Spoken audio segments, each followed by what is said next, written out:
কবুলিয়াত আল্লাহর পছন্দ হতে গেলে তার মাপকাঠি হলো জীবনে পরহেজগারিতা, স্বচ্ছতা, পবিত্রতা। যে স্বচ্ছতার পবিত্রতা অর্জন করলে আল্লাহর রহমত হাসিল হয়, এই স্বচ্ছতার পবিত্রতা অর্জন করতে গেলে আপনাকে ইসলামের মধ্যে আসতে হবে। ইসলামের আলো আপনার জীবনের অন্ধকারকে দূরীভূত করে দেবে, আপনার জীবনের নোংরাকে পরিষ্কার করে আল্লাহর পছন্দের বানিয়ে দেবে। জোরে বলুন। ও ভাইজানেরা, সোনার মানিক যুবকেরা, আব্বারা মায়েরা, এই জন্য আল্লাহ দয়াময় কোরআনুল কারীমে সূরাতুল বাকারা 208 নম্বর আয়াতের মধ্যে স্পষ্ট করে জানিয়ে দেন, ইয়া আইয়ুহাল্লাযীনা আমানু, হে বিশ্বাসী বান্দা বান্দিরা, উদখুলু ফিস সিলমি কাফা, তোমরা পরিপূর্ণরূপে ইসলামের মধ্যে প্রবেশ করো। ছাতা ধরার মতো অবস্থা হলে হবে না, পরিপূর্ণ ইসলামের মধ্যে আসা দরকার আছে না নেই? পরিপূর্ণ ইসলামের মধ্যে আসতে গেলে আগে ইসলামটা কি এটা যদি জানতে না পারি, বলুন তো দেখি, ইসলামের আলো দিয়ে জীবন বাস্তবায়ন করা তার জন্য কি সহজ হতে পারে? এই জন্য আমার মনে হয় ইসলামটা কি জানা দরকার। এটা আমার প্রথম পর্যায়ের আলোচনা। ইসলামটা কি চলুন একটু ব্যাখ্যা করে। আপনারা ওদের মধ্যে শুনেছেন আল্লাহ তিনি যা কিছু সৃষ্টি করেছেন কম বেশি আমার আল্লাহ 18,000 মাখলুককে বানিয়েছেন। তবে নির্দিষ্ট কোড করে 18,000 তো বলা যায় না, কম বেশি তো হতেই পারে, তবে কম হবে না বরং বেশি হবে। আল্লাহ সৃষ্টি যদি 18,000-এর বেশি হয়, আমার আল্লাহ তামাম সৃষ্টি জগতের মধ্যে মনুষ্য জাতিকে শ্রেষ্ঠ করে আশরাফুল মাখলুকাত করেছেন। আমার আল্লাহ কোরআনুল কারীমে বলেন, ওয়ালাকাদ কাররামনা বানি আদম, আমি আল্লাহ আদম সন্তানকে সম্মানে জীবন দিয়েছি। যদি বলেন না, একদম সহজ সরল ভাবে পাট পাট করে ধাপ ধাপ করে এক একটা আগে বাড়বো। একটা যদি না বোঝাতে পারি আর একটা যাবো না ইনশাআল্লাহ। তাহলে প্রথম পর্যায়ের আলোচনা ইসলাম কি এটা আমরা জানছি, ইসলাম কি এটা জানবো ইনশাআল্লাহ। তাহলে এই ইসলাম বোঝাতে গিয়ে যেটার পয়েন্ট হলো আমরা হলাম সৃষ্টির বলেন শ্রেষ্ঠ। এটা আল্লাহ পাকের ঘোষণা, আমরা হলাম সৃষ্টি। আল্লাহর একটা ফারিস্তা, আল্লাহ একটা সৃষ্টি আছে, সেটা হলো ফারিস্তা নূরের তৈরি। আমার আল্লাহ বললেন মানুষই শ্রেষ্ঠ, ফারিস্তাদের থেকেও মানুষের সম্মান বেশি। জোরে বলুন।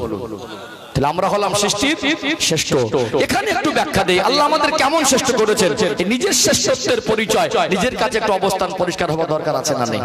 আছে না? এর ব্যাখ্যায় গেলে অনেক লম্বা দেওয়া যাবে, অন্তত কয়েকটা মেন পয়েন্ট তুলে ধরি যে আল্লাহ আমাদেরকে কেমন শ্রেষ্ঠ করেছেন, সেই জায়গাটা একটু পরিষ্কার হয়ে যাবে ইনশাআল্লাহ। নিজেকে যদি চিনতে পারি তাহলে নিজের দায়িত্বটা সহজে বুঝে আসে।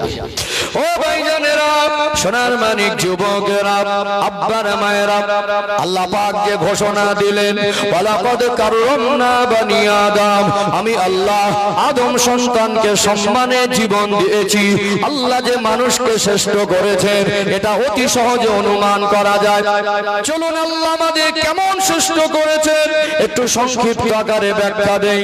আমাদের জীবনে আল্লাহ যে বৈশিষ্ট্যগুলো দিয়েছেন, এই বৈশিষ্ট্য আল্লাহ দয়াময় অন্য কোন মাখলুকের ভিতরে দেয় নাই। ধরুন আমার আপনাকে আল্লাহ পাক যে মেজাজ, যে বিবেক বুদ্ধি দিয়েছেন, যে কোয়ালিটির বিবেক বুদ্ধি আল্লাহ দয়াময় মনুষ্য জাতিকে দিয়েছেন, আমার আল্লাহ কোয়ালিটির বিবেক বুদ্ধি আল্লাহর অন্য কোন মাখলুককে দেয় নাই। আমাদের যে বিবেক বুদ্ধি, যে জেহেন আল্লাহ দিয়েছেন, এই কোয়ালিটির বিবেক বুদ্ধি আল্লাহ কাউকে দেয় নাই। দুনিয়ায় কত জীবজন্তু, দুনিয়ায় কত পশু পাখিকে বিচরণ করতে দেখেন, মানুষ ব্যতীত আল্লাহর কোন সৃষ্টি জীবকে কি দেখেছেন তারা পোশাক বানিয়ে পরিধান করে? দুনিয়াতে মানুষ ব্যতীত কত জীবজন্তুর আপনি দেখবেন, কারোর ভিতরে দেখতে পাবেন না যে তারা পোশাক বানিয়ে পরিধান করে। আল্লাহ পাক মানুষকে এমন কোয়ালিটির বিবেক বুদ্ধি দিয়েছেন। আমার আল্লাহ মনুষ্য জাতিকে কেমন শ্রেষ্ঠ করেছেন, আমরা কেমন সৃষ্টি শ্রেষ্ঠ একটুখানি বোঝার চেষ্টা করুন। আল্লাহ পাক আমাদের যে বিবেক বুদ্ধি বুদ্ধি দিয়েছেন আমরা নিজেরা পোশাক বানিয়ে আমরা নিজেরা পরিধান করে আমরা আমাদের ইজ্জত আবরুকে ঢাকতে পারি। জোরে বলুন সুবহানাল্লাহ। আল্লাহ আমাদেরকে যে বিবেক বুদ্ধি দিয়েছেন আমরা পোশাক বানিয়ে আমরা আমাদের ইজ্জত আবরুকে ঢেকে রাখি। এই মানুষ ব্যতীত কাউকে দেখেছেন? দেখেন আল্লাহ সেই কোয়ালিটি বিবেক বুদ্ধি তাদের দেয় নাই। ও ভাইজানেরা, সোনার মানিক যুবকেরা, আব্বারা মায়েরা, চলুন আর একটা পয়েন্ট তুলে ধরি। পৃথিবীতে আমরা মানুষ, আল্লাহ পাক আমাদেরকে সৃষ্টির শ্রেষ্ঠ বলে ঘোষণা দিলেন। আর একটুখানি বোঝার চেষ্টা করেন, দুনিয়াতে কত পশু পাখি কত জীব জন্তুরকে দেখবেন, আমরা কত গৃহপালিত পশু পাখি লালন পালন করে, কেউ বা দুনিয়াতে ছাগল পালন করে, কেউ বা ভেড়া দুম্বা, কেউ বা উট গরু মহিষ লালন পালন করে। আমাদের বাড়িতে অনেকের বিড়াল পালন করা হয়।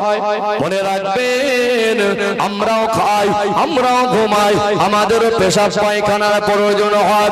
আল্লাহর কত সৃষ্টিজীব এই দুনিয়ায় বিচরণ করে, তারা আমাদের মতো খায়, আমাদের মতো ঘুমায়, তারপরেও তাদেরও পেশাব পায়খানা হয়। মানুষ ব্যতীত আল্লাহর কোন মাখলুককে কি দেখেছেন পেশাব পায়খানা করার পরে ওই নোংরা জিনিস থেকে ধৌত করে পবিত্রতা অর্জন করে? দেখেছেন কোনদিন যে কোনো পশু পাখি পেশাব পায়খানা করে তারা নোংরা থেকে ধৌত করে পবিত্রতা অর্জন করছে? আল্লাহ আমাদের জীবনটাকে পবিত্র রাখার মতো বিবেক বুদ্ধি দিয়েছেন। নোংরা জিনিস থেকে পেশাব পায়খানা থেকে আমরা পবিত্রতা অর্জন করে থাকি। জোরে বলুন সুবহানাল্লাহ। চলুন আরেকটা পয়েন্ট তুলে ধরে আরেকটু পরিষ্কার হবে ইনশাআল্লাহ।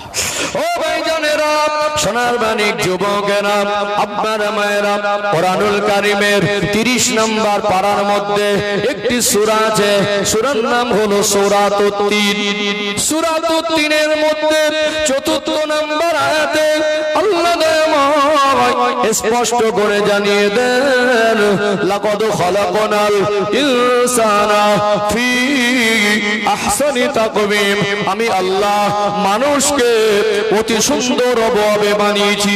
আমাদের চেহারার গঠন, আমাদের শারীরিক গঠন, আমাদের অভাবকে আল্লাহ কত সুন্দর করে বানালেন, কত সুন্দর করে সাজালেন।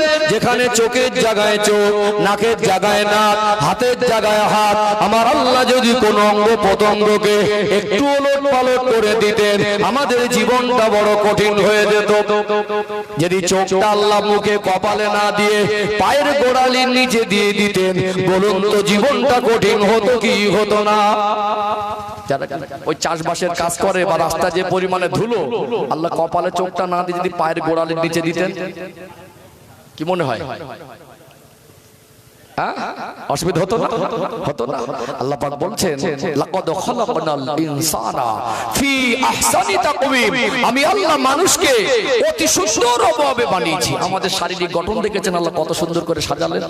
তাহলে আমরা গঠন দিক থেকে, অভাবের দিক থেকেও আমরা শ্রেষ্ঠ। চাঁদের থেকেও মানুষ সুন্দর। জোরে বলুন না সুবহানাল্লাহ। আমাদের পরিচয়টুকু পরিষ্কার করছি, তারপর দায়িত্ব বুঝে আসবে ইনশাআল্লাহ। কারণ ইসলাম এমন এক মহান জীবন ব্যবস্থা, এটা 2 মিনিটে তো বোঝানো যায় না, যায় কি?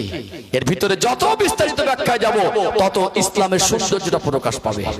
ধাপে ধাপে আরো আগে বাড়ি আরো পরিষ্কার হবে ইনশাআল্লাহ। আলোচনাকে বুঝতে পারছেন? আমার রজের কোয়ালিটি একটু ভিন্ন হয়। আমি চাইলে একটা লম্বা ঘটনা বলে মানুষকে কাঁদাতে পারি, এই জন্য আমি চেষ্টা করছি হক আদায় করার। কথা বলতে পারছেন?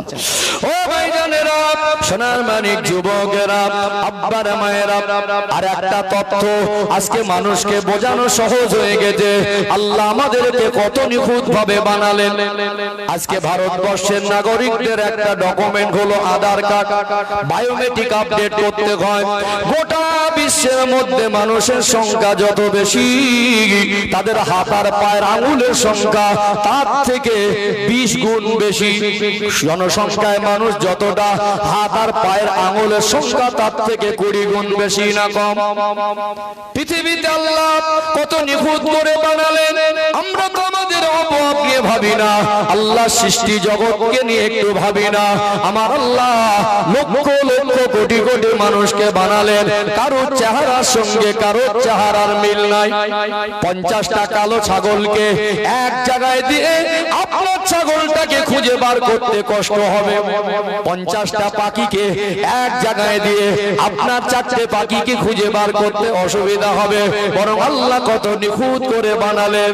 অনেক সময় দেখা যায় টুইনস বা যমজ দুটো সন্তান বা 3 সন্তান একসঙ্গে দুনিয়া এক মায়ের গর্ভ থেকে ভূমিষ্ঠ যদি হয়, দুধ থেকে একই রকম মনে হলেও একটু খুব ভালোভাবে যদি গভীরভাবে দেখা যায় কিছু না কিছু পার্থক্য আছে।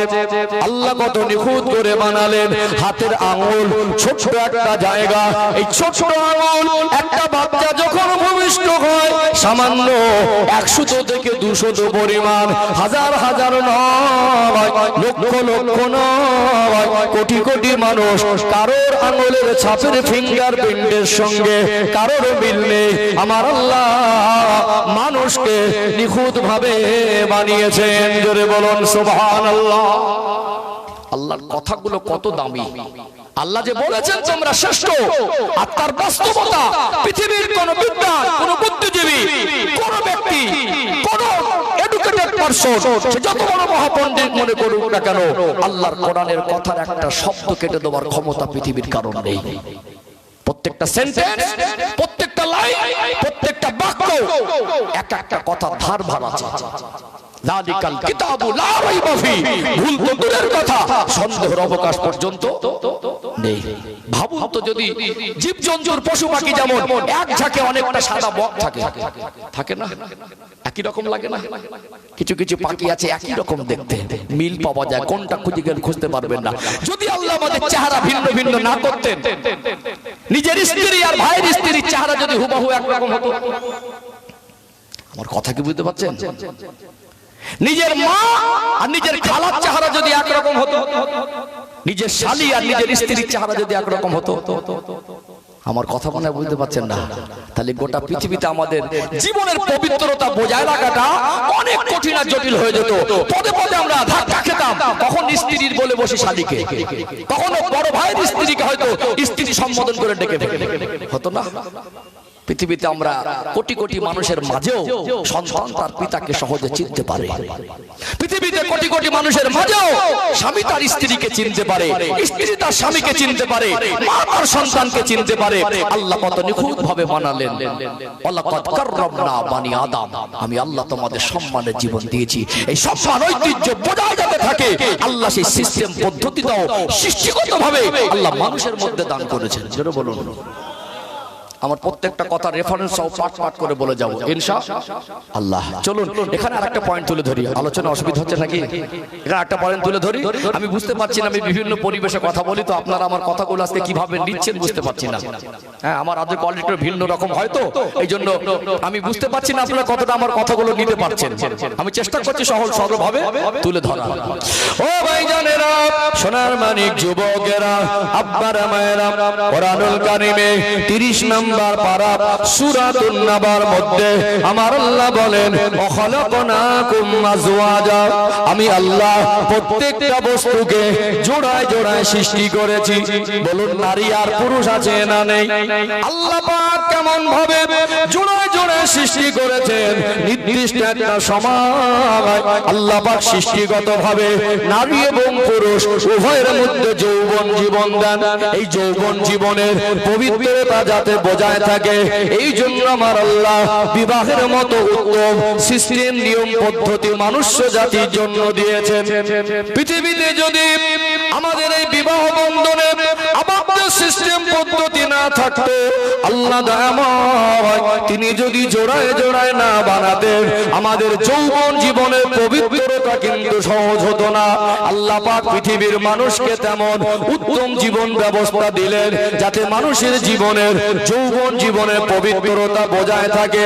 পৃথিবীতে পৃথিবীতে যদি আল্লাহ পাক এই সিস্টেম পদ্ধতি না দিতেন আর সকলের চেহারা যদি ভিন্ন ভিন্ন করে না দিতেন, একটা মানুষের জীবনে যদি বিবাহের পদ্ধতির আল্লাহ পাক না দিতেন, তাহলে দুনিয়ায় কে কাকে বাবা বলে ডাকতো আর কার সম্পদে কে গিয়ে ভাগ বসাতো, এইটা হিসাব লাগাতে লাগাতে মানুষের জীবনের অর্ধেকটা সময় চলে যেত। অর্ধেকটা সময় যেত না। একটা মহিলার যদি তার জীবনের পবিত্রতা বজায় রাখার জন্য স্বামী স্ত্রী সম্পর্কে আবদ্ধ হওয়ার সিস্টেম না থাকতো, বিবাহের পদ্ধতি আল্লাহ না দিতেন, তাহলে যার কাছে ইচ্ছা পশু পাখির মতো সময় কাটাতো। গর্ভে যদি আল্লাহ 4টে বা 3টে বাচ্চা দিতেন, একটা মহিলা যদি তার সঙ্গে 100 জনের ফিজিক্যাল সম্পর্ক হয়, তাহলে সন্তানটা যে কাকে বাপ বলবে আর কার সন্তান কার সম্পদে গিয়ে ভাগ বসাবে, এই হিসাব করতে করতে আমাদের জীবনে অর্ধেকটা পার হয়ে যেত। যেত না। এই জন্য দেখেছেন পৃথিবীতে এত কিছু আবিষ্কার হয়েছে, আল্লাহর কোরআনে একটা আয়াত নকল করার ক্ষমতা দুঃসাহস কারণ হয়েছে হয়েছে পারবে না।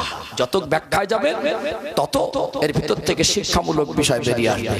তাহলে আমরা হলাম কি সৃষ্টির, সবাই বলেন আমরা হলাম সৃষ্টির শ্রেষ্ঠ।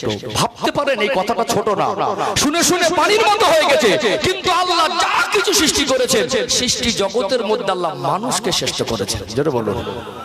ও ভাইজানেরা, সোনার মানিক যুবকেরা, আব্বারা মায়েরা, মানুষ্য জাতিকে আমার আল্লাহ সৃষ্টি শ্রেষ্ঠ করে ইবাদত বন্দেগী করার জন্য এই দুনিয়া জমিনে প্রেরণ করেছেন।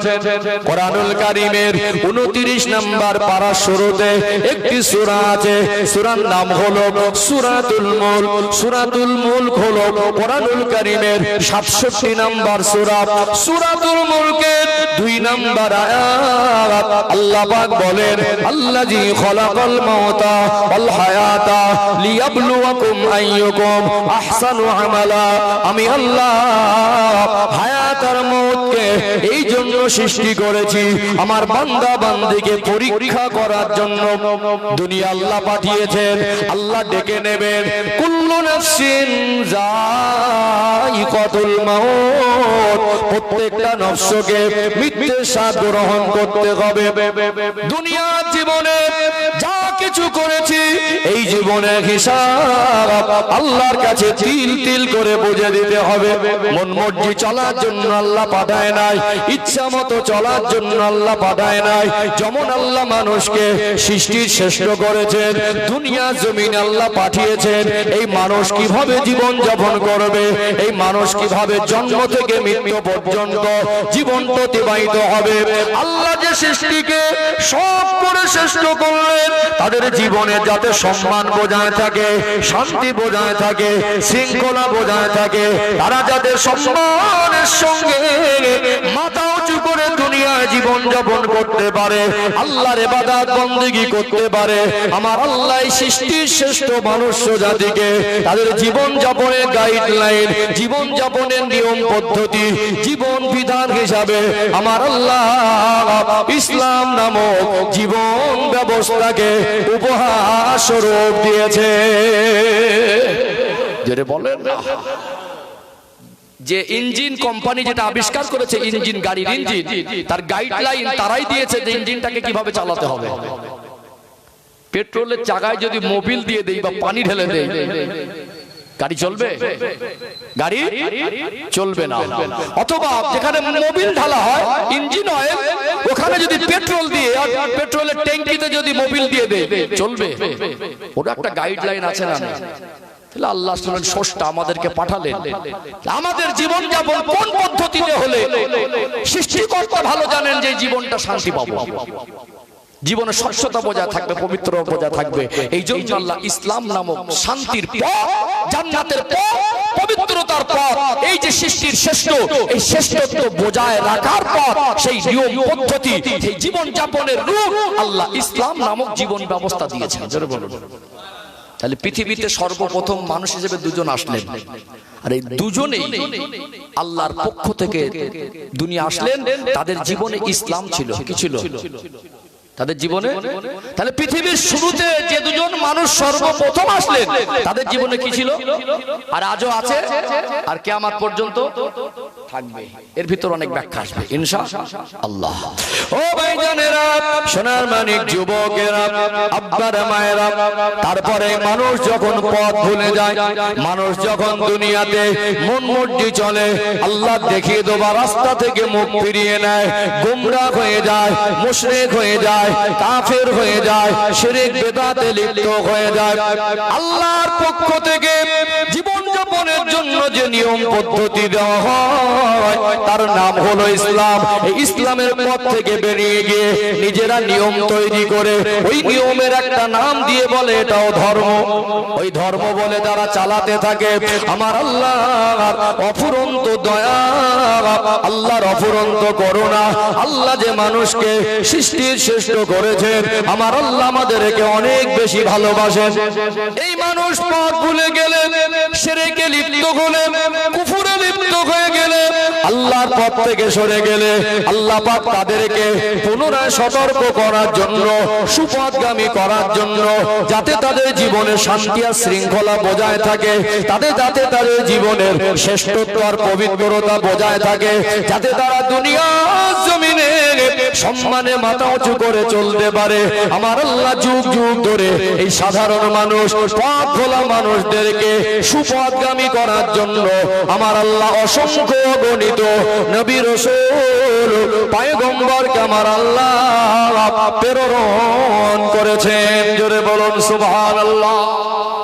নবীদের আসার কারণ কি ছিল? এই মানুষ যখন পথ ভুলে যায়, দুনিয়া তখন অশান্ত হয়ে যায়, জীবনটা অশান্ত হয়ে যায়, বিশৃঙ্খলা সৃষ্টি হয়, আল্লাহ দেওয়া গাইডলাইন থেকে সরে গেলেই তো ভুল হবে। এর থেকে বড় ভুল আর কি হতে পারে? আল্লাহ আমাকে পথ ঠিক করে দিয়েছেন, আনিয়াবুদুনি হাযা সিরাতুম মুস্তাকিম, সূরা ইয়াসিনের আয়াত। আল্লাহ বলছেন তোমরা আমারই ইবাদত করো, এটাই তোমাদের জন্য সোজা রাস্তা। আর এর বাইরে তুমি যা করো ওটা তোমার জন্য সফলতার রাস্তা নয়, শান্তির রাস্তা নয়, সম্মানের রাস্তা নয়, ঐতিহ্যের রাস্তা নয়, শ্রেষ্ঠত্বের রাস্তা নয়, জান্নাতের রাস্তা নয়। ওটা তখন হয়ে যাবে রং রাস্তা, ভুল রাস্তা। কথা ঠিক না বেঠিক? তাহলে আল্লাহ ভালোবেসে এই সাধারণ মানুষকে সুপথে আনার জন্য নবীদেরকে পাঠিয়েছেন। নবীদেরকে আল্লাহ পাঠালেন এই সাধারণ মানুষ যাতে নবীদেরকে নবী বলে মানতে পারে যে আল্লাহর পক্ষ থেকে তিনি এসেছেন, তিনি সঠিক কথা বলছেন। আল্লাহ পাক এই জন্য নবীদের ভিতরে সেই গুণ আর কোয়ালিটি দিয়েই দুনিয়ায় পাঠান। জোরে বলুন, যাতে সাধারণ মানুষ নবীদের প্রতি সন্দেহ না করে, নবীদেরকে বিশ্বাস করতে পারে। এইবারে পৃথিবীতে যত নবী এসেছিলেন প্রত্যেকটা নবী হলো মানুষ।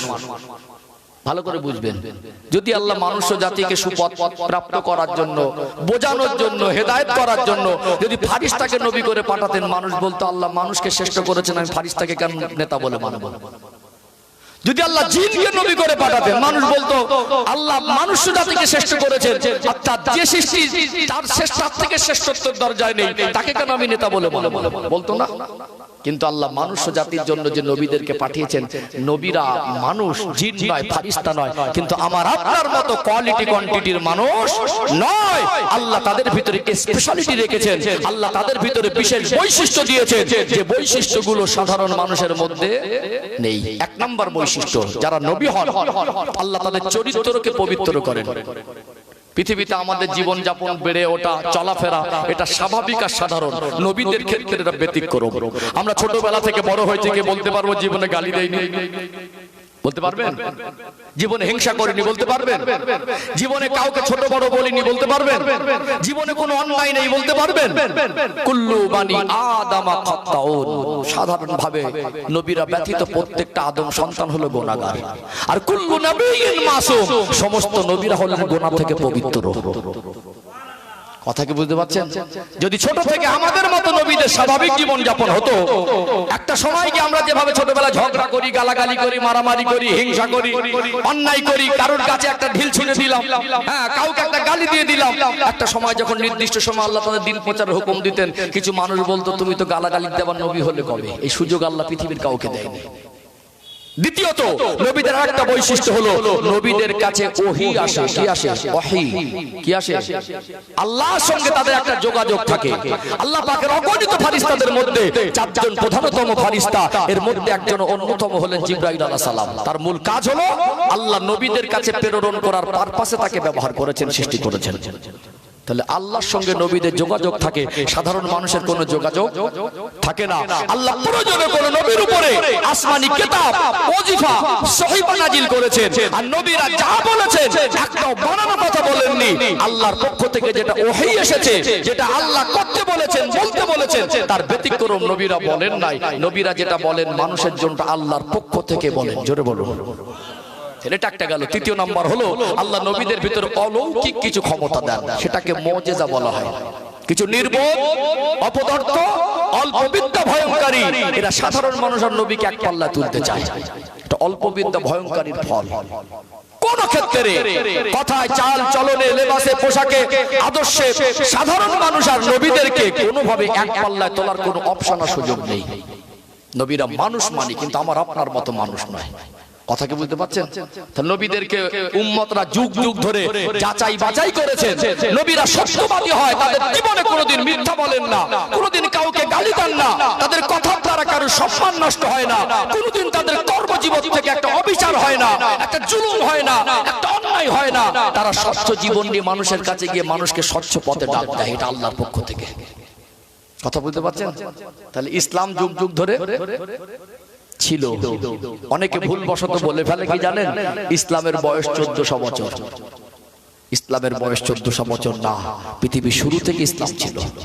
ও ভাইজানেরা, সোনার মানিক যুবকেরা, আব্বার মায়েরা, তবে এখানে আর একটা প্রশ্ন কারোর মনে জেগে উঠতে পারে, এই জন্য বিষয়টা ক্লিয়ার করে দেই। আল্লাহ পাক যদি লক্ষাধিক নবী রাসূলকে এই দুনিয়ায় প্রেরণ করেন, তো সাধারণ মানুষের হেদায়েতের জন্য, সুপথ দেখানোর জন্য, পথ ভোলা মানুষকে সুপথে ফিরিয়ে আনার জন্য। কিন্তু এটা পরিষ্কার, সব নবীর উম্মতের শরীয়ত আর নিয়ম কানুন এক ছিল না। এক ছিল না। কারণ আল্লাহ পাক আজ থেকে 5000 বছর আগে, 7000 বছর আগে, 10000 বছর আগে, কি 2000 4000 বছর আগে, সেই সময়, সেই পরিবেশে, সেই সিচুয়েশনে তাদের জীবনের যাপনের জন্য যেটা উত্তম পন্থা আল্লাহ মনে করেছিলেন এদের জন্য ভালো, আল্লাহ নবীর মাধ্যমে সেটাই দিয়েছিলেন। আল্লাহর পক্ষ থেকে তখন যেটা ভালো মনে করেছিলেন আল্লাহ, সেটাই দিয়েছিলেন। আমরা হলাম শ্রেষ্ঠ নবীর উম্মত। আমাদের নবী হলেন তামাম সৃষ্টি জগতের মধ্যে শ্রেষ্ঠ, আল্লাহর কাছে সবথেকে পেয়ারা। আল্লাহ পাক শ্রেষ্ঠ নবীর উম্মতের জন্য যেটা ভালো মনে করেছেন, সেটা আমার আপনার নবীর উপর অবতীর্ণ করে আমাদের শরীয়ত বানিয়ে দিয়েছেন। জোরে বলুন সুবহানাল্লাহ। চলুন এখানে ব্যাক থেকে সামনে আসছি, এবার আমার নবীর জীবনের দিকে আসি। আমাদের শরীয়ত সম্পর্কে গুরুত্বটা আরেকটু পরিষ্কার হয়ে যাবে ইনশাআল্লাহ। আজকে বুঝতে পারছেন? বুঝতে পারছেন? একটু তাকবীর দান তো, নারাই তাকবীর। একটু অন্য কোয়ালিটির ওয়াজ, বুঝতে পারছেন তো? ওয়াজের কোয়ালিটিটা একটু অন্য। আর একটু যত আগে আসবো তত একেবারে পরিষ্কার হবে ইনশাআল্লাহ। আর শেষে আমি ব্যাখ্যা দেবো যে আমাদের পরিবর্তন হয় না কেন, পানির মতো পরিষ্কার হয়ে যাবে ইনশাআল্লাহ। আর একটু আওয়াজ দেন, নারাই তাকবীর। খিদে লেগেছে না ঘুম লেগেছে? এত মন খারাপের কি আছে? একটু হাসি মন দেন, একটু চোখে মুখে সম্পর্ক হোক। সেই দিন আমার ওয়াজ করতে খুব কষ্ট হয়, যেদিন মন খারাপ করে বোবার মতো বসে থাকে। আল্লাহ ভালোবাসা নিয়ে এসেছি, নবীর ভালোবাসা নিয়ে এসেছি, কোরআনের মজলিসে এসেছি, যেখানে আসবার জন্য এক একটা কদম তুলেছি আল্লাহ নেকি দিয়েছে। এই জায়গায় এসে একটু মন মানসিকতা একটু চাঙ্গা রাখতে হবে নাকি? এটাই তো মজলিস। দেখবেন কোরআনের বাণী শুনতে শুনতে কোন দিক থেকে টাইম পার হয় বোঝাই যায় না। বিশ্বাস করুন, কোরআনের বাণীর ভিতরে এমন এক আল্লাহ নিয়ামত রেখেছেন, এমন এক তৃপ্তি রেখেছেন, এমন এক অনুভূতি রেখেছেন, যাদের হৃদয়ে ঈমান যত খাঁটি, তাদের অন্তরে কষ্ট তত কম। একটু আওয়াজ দেন না, নারে তাকবীর। সিলসিলা হক মুজাদ্দিদ জামান হিজবুল্লাহ, এই গ্রামের বাৎসরিক ইসালে সওয়াব, মাসপুকুর গ্রামের আশিবৃন্দ, নারে তাকবীর। চলো আমার নবীর জীবন আদর্শের দিকে একটু আসি, তাহলে ইসলামটা আরেকটু পরিষ্কার হবে। যেহেতু আমি ইসলামের মূল বিষয়টা বোঝাচ্ছিলাম, আরেকটু আমাদের রাসূলের জীবনে আসলে শরীয়তটা পরিষ্কার হবে ইনশাআল্লাহ। ও ভাইজানেরা, সোনার মানিক যুবকেরা, আব্বার মায়েরা, আল্লাহ পাক আমার আপনার নবীকে সমস্ত নবীর শেষে পাঠালেন। ঈসা আলাইহিস সালামকে জীবিত অবস্থায় আসমানে উঠিয়ে নেওয়ার পরে 500 বছর অধিক হয়ে গেল, কোন নবী রাসূল পয়গম্বর আসে নাই। গোটা দুনিয়ার মানুষ আমার নবীর আগমনের পূর্বে অন্ধকারে ডুবে গেল। বিশেষ করে জাহেলিয়াতের যুগের ইতিহাস বিস্তারিত বলবো না, আপনারা বহুবার শুনেছেন।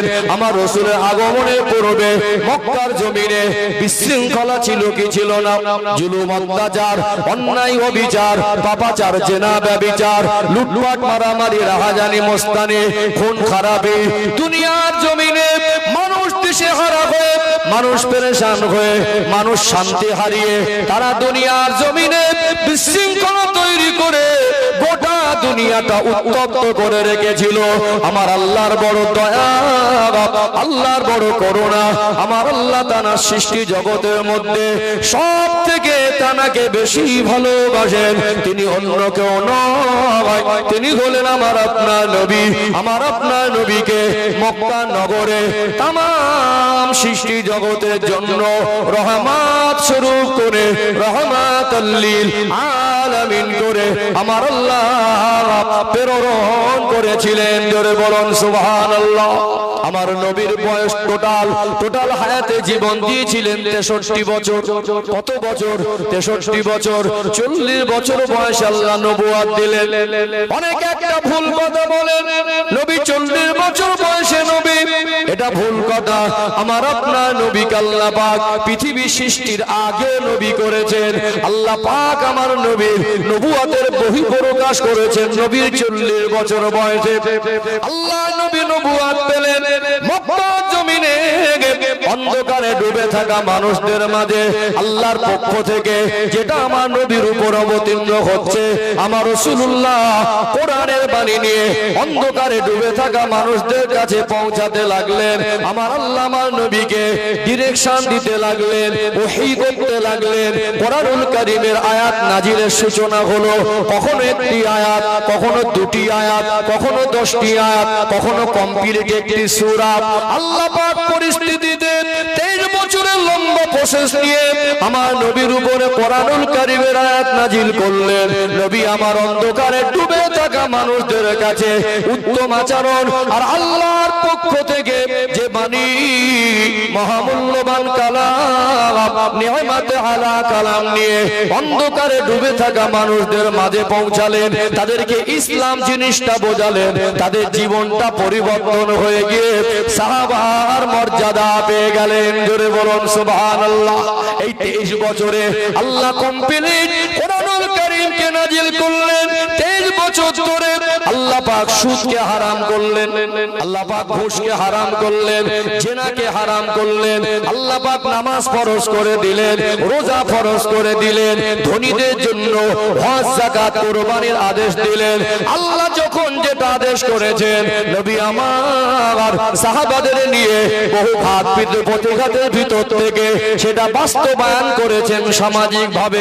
23 বছরের ফলাফল আল্লাহ নবী 23 বছর ধরে মেহনত করে একটা রাষ্ট্র ব্যবস্থা, একটা সমাজ ব্যবস্থাকে পাল্টে আল্লাহর কোরআন দিয়ে রাষ্ট্র শাসন করে ইসলাম নামক জীবন ব্যবস্থাকে নবী আমার বাস্তবায়ন করেছিলেন। জোরে বলুন সুবহানাল্লাহ। 23 বছর আল্লাহ সময় দিলেন, লম্বা প্রসেসে কোরআন শরীফ নাজিল করলেন। 23 বছর ধরে আমার নবীর কাছে আমাদের জন্য কি করব আর কি করব না, কি খাবো আর কি খাবো না, বাবা তার সন্তানের জন্য যদি মাল সম্পদ রেখে যায়, ছেলে কতটা পাবে, মেয়ে কতটা পাবে, স্বামীর সঙ্গে স্ত্রীর আচরণ কেমন হবে, স্ত্রীর সঙ্গে স্বামীর আচরণ কেমন হবে, দুনিয়ার রাষ্ট্রনীতি কেমন হবে, দুনিয়ার মানুষ রাজনীতি কেমন করবে, মানুষ সমাজনীতি কেমন করবে, রাষ্ট্রপ্রধানের দায়িত্ব কতটা হবে, একটা মানুষ দুনিয়াতে বড়র সঙ্গে কি আচরণ করবে, ছোটর সঙ্গে তার আচরণ কেমন হবে, জন্ম থেকে মৃত্যু পর্যন্ত যা কিছু দরকার এই জীবনের সহজ সরল নিখুঁত উপযুক্ত সমাধান আল্লাহ 23 বছর ধরে আমার নবীর উপরে নাজিল করে আল্লাহ ইসলাম নামক জীবন ব্যবস্থাকে আমাদের জন্য উপহার দিয়েছেন। যেটা বলুন 23 বছরে আল্লাহর ফেরেশতা জিবরাইল আমিন আলাইহিস সালামকে আল্লাহ কম বেশি 24,000 বারের মতো আমার নবীর কাছে প্রেরণ করেছেন। 23 বছরের ফলাফল কি হলো? যারা অন্ধকারে ডুবে ছিল, সামান্য মান নিয়ে রাস্তায় যেতে গেলে নিরাপত্তাহীনতায় ভুগতো, নারীদের কোনো সম্মান ছিল না, দিনে দুপুরে মদ খেয়ে সুন্দরী রমণীকে ধরে রাস্তার ধারে ওপেন ধর্ষণ করত, এমন ভাবে ফিজিক্যাল সম্পর্কে লিপ্ত হতো, বেহুশ হয়ে গেলে তাকে খুন করে দিত।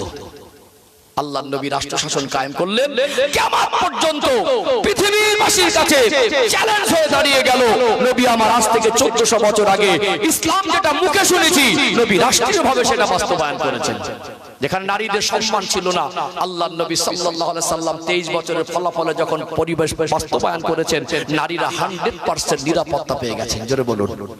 যেখানে মদ খেয়ে চলতো, মদ জিনিসটা সমাজ থেকে উৎখাত করে দিয়েছে। যেখানে অবিচার ছিল, জুলুম ছিল, জুলুমকে নিষ্পত্তি করে দিয়েছে। আল্লাহর নবী রাষ্ট্রীয়ভাবে শান্তি কায়েম করেনি। উইদাউট সিসিটিভি, উইদাউট সিকিউরিটি আল্লাহর নবীর পিছনে সাহাবারা সোনার দোকান খুলে রেখে নামাজে দাঁড়াতেন। জোরে বলুন। ইসলামের একটা অর্থ যে শান্তি, তার বাস্তব রূপ 1400 বছর পার হয়ে গেল।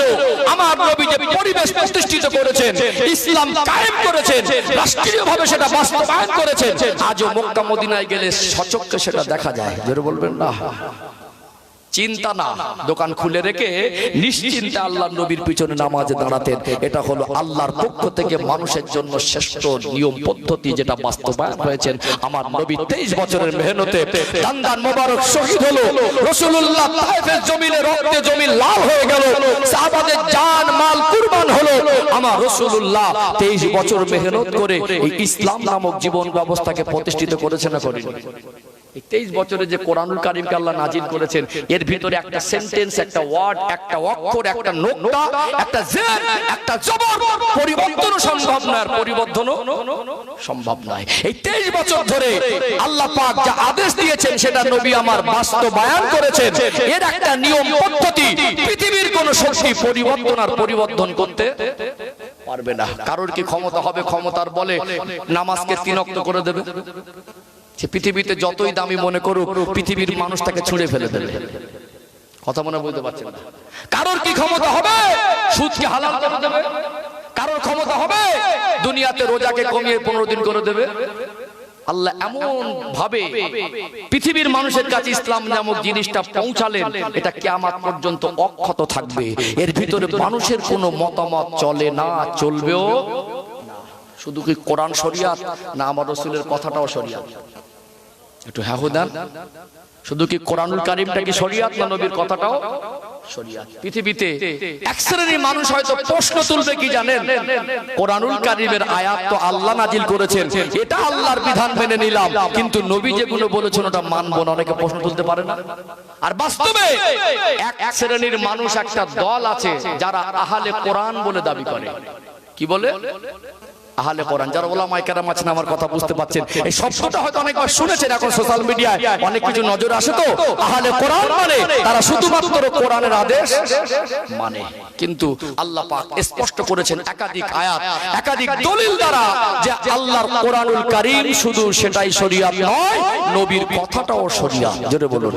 চলুন এখান থেকে একটা রেফারেন্স তুলে ধরি, আর একটু পরিষ্কার হবে। আমি এই রেফারেন্স দিয়ে কথা বলে অভ্যস্ত, কারণ অজের মজবুতি বাড়ে, বক্তব্যের ভিত তৈরি হয়, এতে গ্রহণযোগ্যতাটাও বাড়ে। কথা ঠিক না ভাই? ঠিক। ও ভাইজানেরা, সোনার মানিক যুবকেরা, আব্বার মায়েরা, কোরআনুল কারীমের 28 নম্বর পারা, সূরার নাম হলো সূরাতুল হাসর। আমার আল্লাহ জানিয়ে দেন, ওমা আতাকুমুর রাসূলু ফাখুযুহু ওমা নাহাকুম আনহু ফান্তাহু। আমার নবী যেটা তোমাদেরকে আদেশ করেন ওটাকে মেনে নাও, আমার নবী যেটা তোমাদেরকে নিষেধ করেন ওটাকে বর্জন করে দাও। অর্থাৎ রাসূলুল্লাহর কথাটাকেও আমার আল্লাহ শরীয়তের মধ্যে শামিল করে দিয়েছেন। জোরে বলুন সুবহানাল্লাহ। আল্লাহ পাক বলেন, কুল ইন কুনতুম তুহিব্বুনাল্লাহা ফাত্তাবিউনি ইউহিব্বুকুমুল্লাহ। কোরআনুল কারীমের 3 নম্বর পারা, সূরার নাম হলো সূরা আলে ইমরান, আয়াত নাম্বার 31। আমার আল্লাহ জানিয়ে দেন, আমার হাবিবে প্যারা, আপনি বলে দেন, কুল ইন কুনতুম তুহিব্বুনাল্লাহ। আপনি পৃথিবীবাসীকে জানিয়ে দেন, যারা আমি আল্লাহর ভালোবাসা অর্জন করতে চায়, ফাত্তাবিউনি, তারা যেন আপনাকে ইত্তেবা করে। আপনার ইত্তেবা বাদ দিয়ে, আপনার ইতাআত বাদ দিয়ে, আপনার অনুসরণ বাদ দিয়ে, আপনার কথা অমান্য করে আল্লাহর ভালোবাসা অর্জন হবে না। বরং আপনাকে যদি ইত্তেবা করে, ওয়া ইউহিব্বুকুমুল্লাহ, ওটা আমি আল্লাহ ভালোবাসা সর্বনাশা হয়ে যাবে। আরো জোরে বলুন, আল্লাহ পাক পৃথিবীবাসীকে আরো স্পষ্ট করে জানিয়ে দেন, আতিউল্লাহ ওয়া আতিউর রাসূল। হে দুনিয়াবাসী, তোমরা আমি আল্লাহর ইতাআতের পাশাপাশি আমার রাসূলের ইতাআত করো। আল্লাহ পাক কোরআনুল কারীমের মধ্যে পড়াতে জানিয়ে দেন, ইন হুয়া ইল্লা ওয়াহয়ুন ইউহা।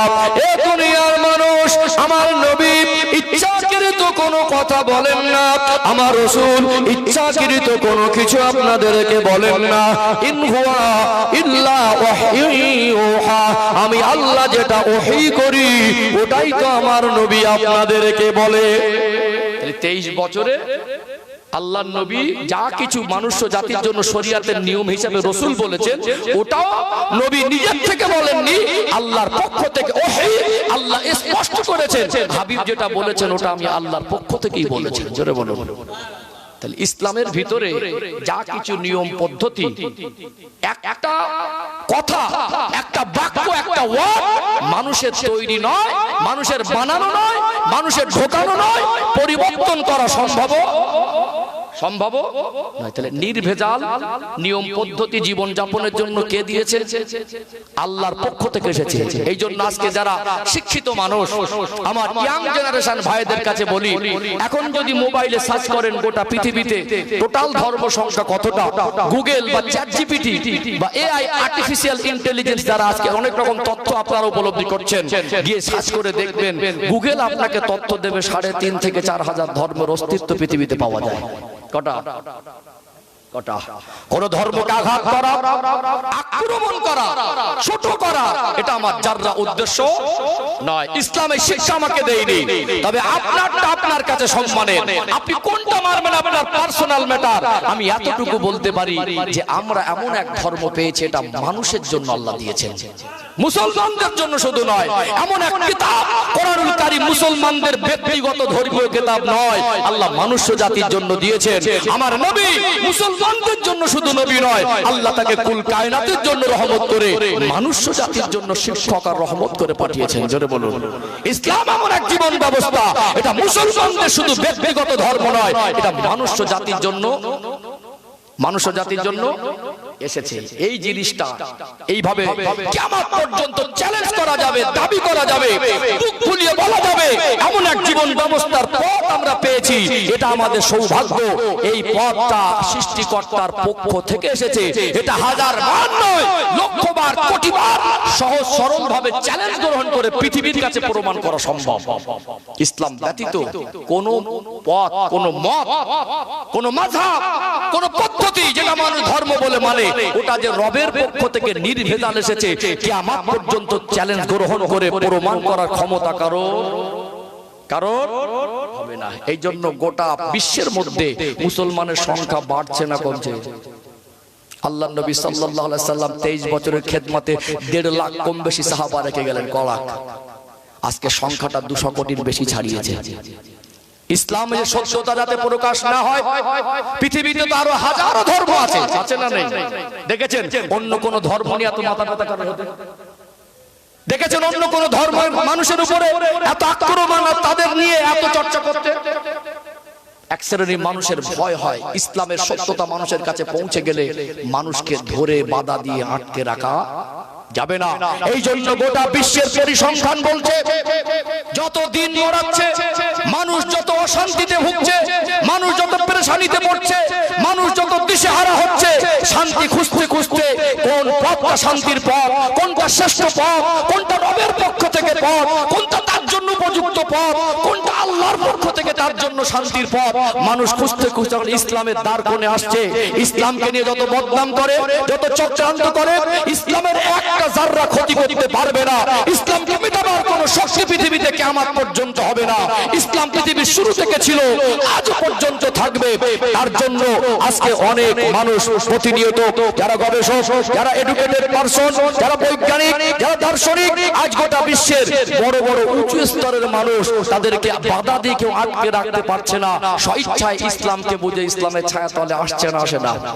প্রমাণ করা নেবেন ডক্টর মুরিস বুকাইলির মতো একটা বিশ্ববিখ্যাত গবেষক, যিনি কোরআনকে নিয়ে গবেষণা করতে থেকে কোরআনের ভুল খুঁজতে এসেছিলেন, আল্লাহর কোরআনের একটা স্পেশাল পাওয়ার, আল্লাহর কোরআনের কারীমকে নিয়ে সে গবেষণা করে ভুল খুঁজতে খুঁজতে একটা সময় গিয়ে কোরআনুল কারীমের প্রেমে পড়ে গেল, রবের পরিচয় পেয়ে গেল, ইসলামের পথে স্বচ্ছতা তার কাছে পানির মতো পরিষ্কার হয়ে গেল। পৃথিবী একদিকে হয়ে গেলে নিজের ভুলটা শুধরে নিয়ে ইসলামের আলোয় আশ্রয় নিয়েছেন। জোরে বলুন, কথা কি মগজে ঢুকছে? আমার আলোচনা কি বুঝতে পারছেন?